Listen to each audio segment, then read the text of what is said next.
Olen Teemu Laine, tuotantotalouden professori. Alueenani on erityisesti palvelutoiminnan suorituskyky. Minua kiinnostaa menestys monenlaisessa liiketoiminnassa. Aivan erityisesti minua kiinnostaa, miten tavoitteiden saavuttamista voidaan tukea käytännössä erilaisissa organisaatioissa. Taloudellisen menestymisen, kestävyyden ja hyvinvoinnin lähtökohtaa ja logiikkaa mietitään tällä hetkellä uudelta pohjalta. Nämä näkökulmat kytkeytyvät toisiinsa hyvin tiiviisti. Uudet teknologiat tuovat myös merkittäviä muutoksia liiketoimintaan. Kaiken kaikkiaan johtamista, ohjausta ja suoritusten mittaamista pitää miettiä uusilla tavoilla. Tutkimusalani laajempana kokonaisuutena onkin ihmisten ja organisaatioiden menestymisen tukeminen ja näiden asioiden uudistaminen ja kehittäminen. Tutkimusryhmässäni teemme työtä tiiviissä yhteistyössä eri organisaatioiden kanssa.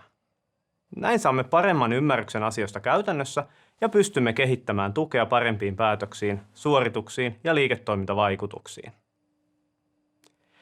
Tällä luennolla pohdin kysymystä, miten ihmisten ja organisaatioiden suorituskykyä voidaan tukea, mikä on menestyksen resepti nykyaikaisissa organisaatioissa.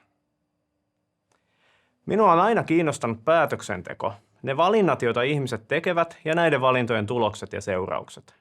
Minusta on hienoa, että päätöksenteon taustalla osataan yhä paremmin yhdistää taloudellista ajattelua, hyvinvointia, kestävyyttä ja muita tärkeitä näkökulmia. Haluan tutkimuksellani lisätä ymmärrystä näistä edellä mainitusta asioista. Relevanssi syntyy siitä, että jäsennetään monimutkaisia ilmiöitä, selvitetään epäselvyyksiä ja autetaan ihmisiä tarttumaan asioihin. Esimerkiksi investointipäätöksen tekeminen edellyttää ymmärrystä siitä, mikä vaihtoehto kaikkein parhaiten tukee arvojamme, kuten vaikka ympäristökestävyyttä, ja samalla auttaa meitä menestymään taloudellisesti. Tutkimustyöni siis liittyy ihmisten tekemiin valintoihin, haasteiden voittamiseen ja liiketoimintavaikutusten ymmärtämiseen.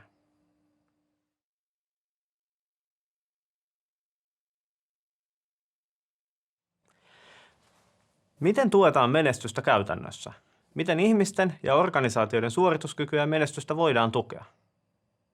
Tämä haaste on paljon monisyisempi kuin systemaattinen ajatus faktapohjaisesta johtamisesta. Se on pikemminkin jatkuvasti muotoutuva kokonaisuus oikeiden asioiden tekemistä ja näiden asioiden tekemistä oikein. Tutkimuksessa on tunnistettu monia piirteitä ihmisten ja organisaatioiden tukemiseen.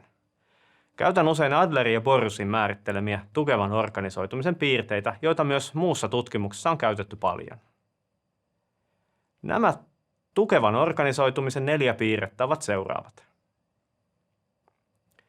Sisäinen läpinäkyvyys. Kuinka kaikki toimii organisaation sisällä? Paras vakuutus minulle on ymmärtää työni vaikutus omaan yksikköön ja muihin. Minun kannattaa myös aktiivisesti käydä keskustelua tästä asiasta muiden kanssa.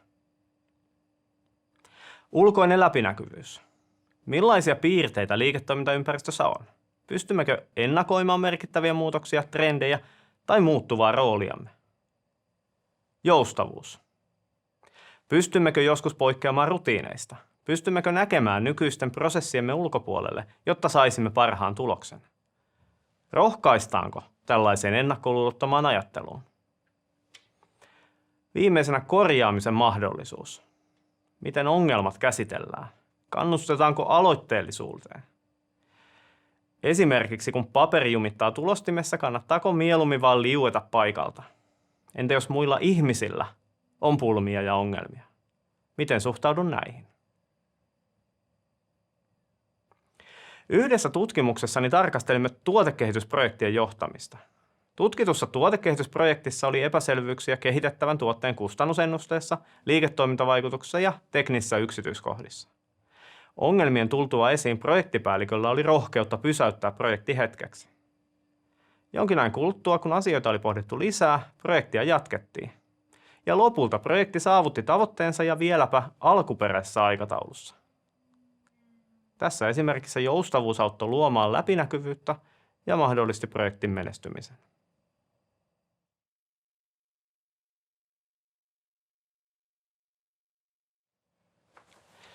Nykyisessä etätyössä nämä tukevan organisoitumisen piirteet vaatii erityistä huomiota.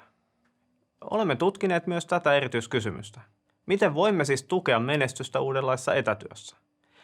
Lisäämmekö valvontaa vai pystymmekö edelleen kehittämään käytäntöjä yhteisten arvojemme pohjalta? Ainakin nämä seuraavat haasteet näyttää nousevan esiin etätyön tukemisessa. Joustavuutta on enemmän etätyössä luonnostaan, mutta menetämmekö samalla tunteen hallinnasta ja tuesta työhömme? Korjaamisen mahdollisuuksia on avautunut paljon, kun etätyöhön on siirrytty näin laajasti. Prosessit voivat kuitenkin muuttua hajanaisiksi, kun ihmiset tekevät itsenäisiä ratkaisuja. Etätyössä saatamme nähdä toisiamme vain Teamsissa ja Zoomissa, lähinnä formaaleissa palavereissa, jolloin ymmärrys oman työn vaikutuksista jää pinnallisemmaksi. Tällöin saatamme menettää organisaation sisäistä läpinäkyvyyttä.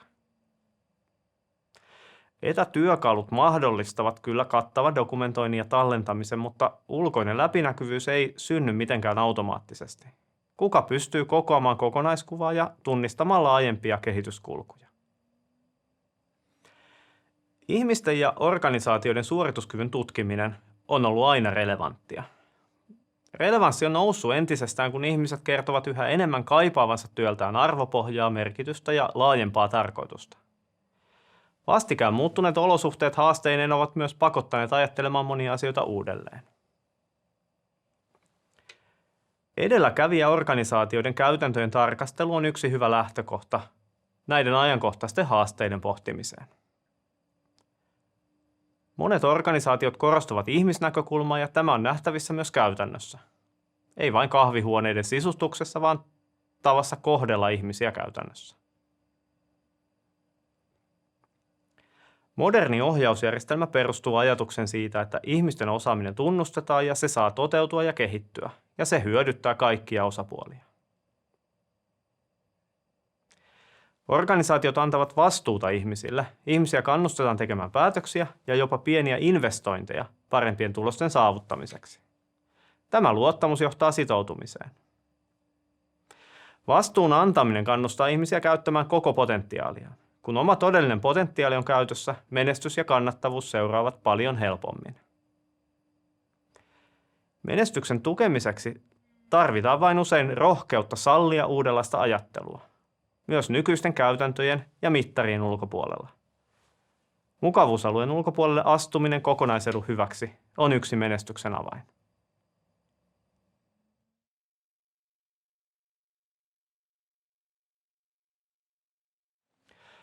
Olen kuvannut edellä tukevan organisoitumisen piirteitä ja relevanssia. Tämän alueen tutkimuksen uutuusarvo perustuu ilmiön ymmärtämiseen sekä yleisesti että käytännön yksityiskohtien kautta. Tutkimustyössä tällä alueella pitää pystyä yhdistämään näkökulmia, joiden ajatellaan sulkevan toisiaan pois.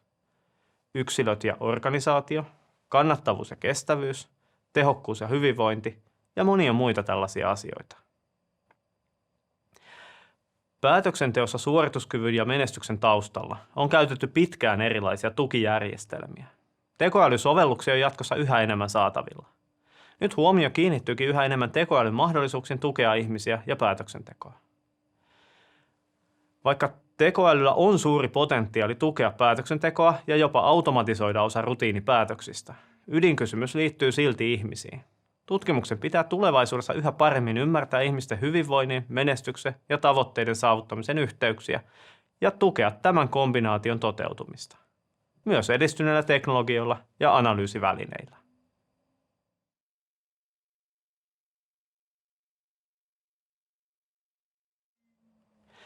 Menestyksen tukeminen on valtavan laaja aihe, jossa on sekä käytännön relevanssia että tieteellisen uutuusarvon mahdollisuus.